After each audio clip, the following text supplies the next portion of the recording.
Hello class, in this video I'll be introducing how to graph a linear inequality. Let's begin.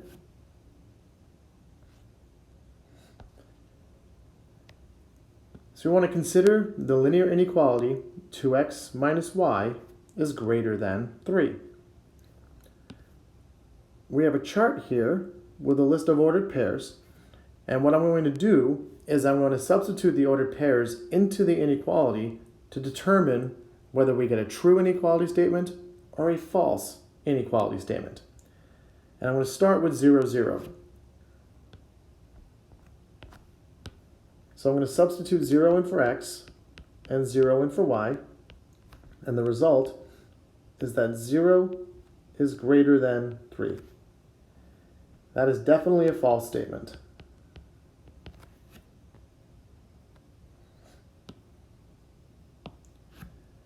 Next is the ordered pair 3, 1. So I'm going to substitute 3 in for x and 1 in for y, and the result is that 5 is greater than 3. That's a true statement.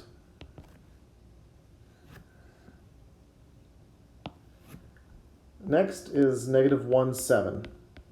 So I'm substituting negative 1 in for x and 7 in for y, and the result is negative 9 is greater than 3, and that is false. So I'm going to go ahead and fill out the rest of the chart now.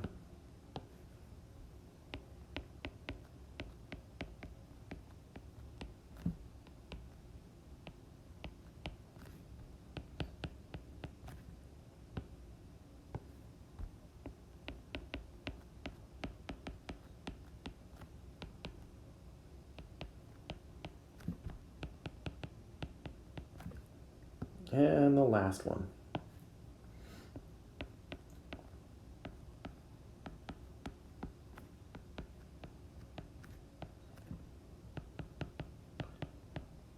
Okay, so now what do all these true and falses mean? Well, in the case of 0, 0, since the inequality is a false statement, we can conclude that 0, 0 is not a solution.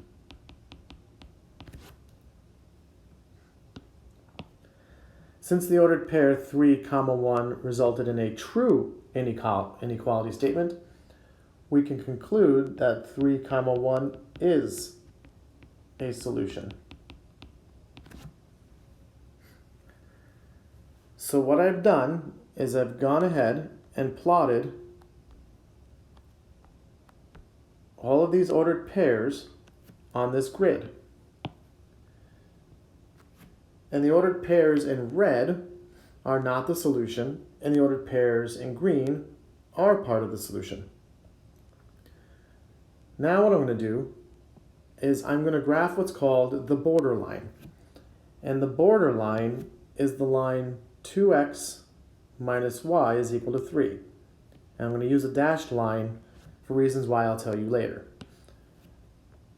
So I'm going to plot the borderline 2x minus y is equal to 3. So I'm going to solve this for y, which implies that y is equal to 2x minus 3. So the slope is 2.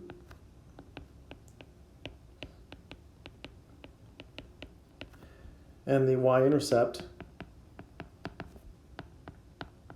is 0, negative 3. So the y-intercept is 0, negative 3.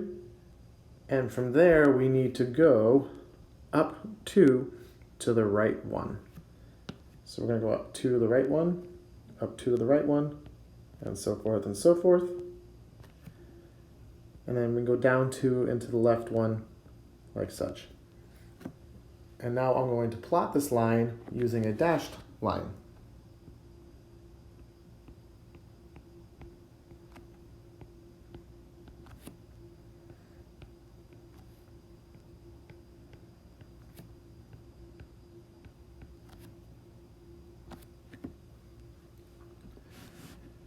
Okay, so first, why is this line dashed?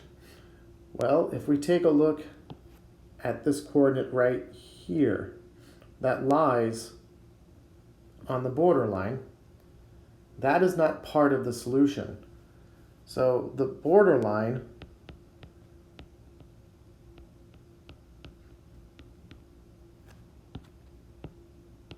is not part of the solution.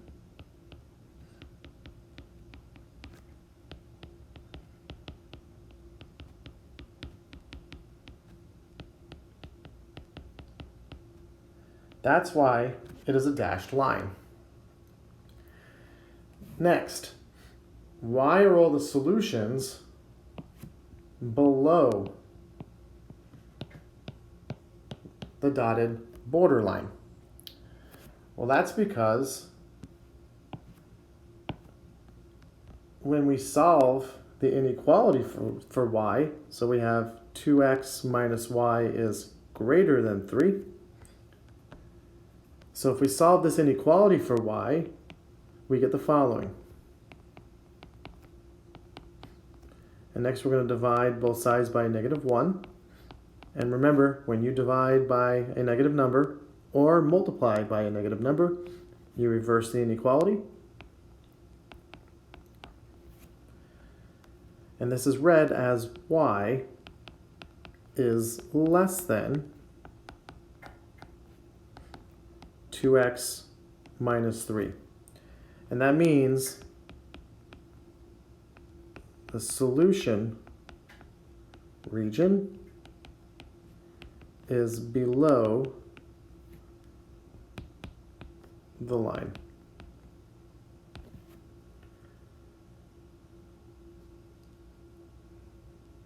Okay. Now that we have that, is the shaded region bounded or unbounded? Explain your reasoning. Okay, so in this case, the solution region, which would be the shaded region,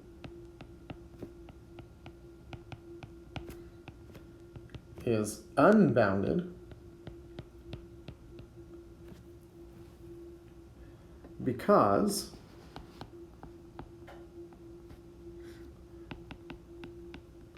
there is no boundary line that indicates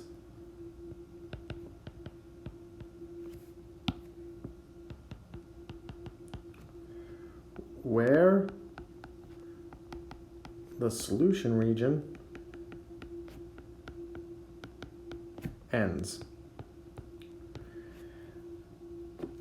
So what that means is that when I'm drawing or shading in the solution region, I'll be shading below this line without bounds. Hence, the shaded region, which is the solution region, is unbounded.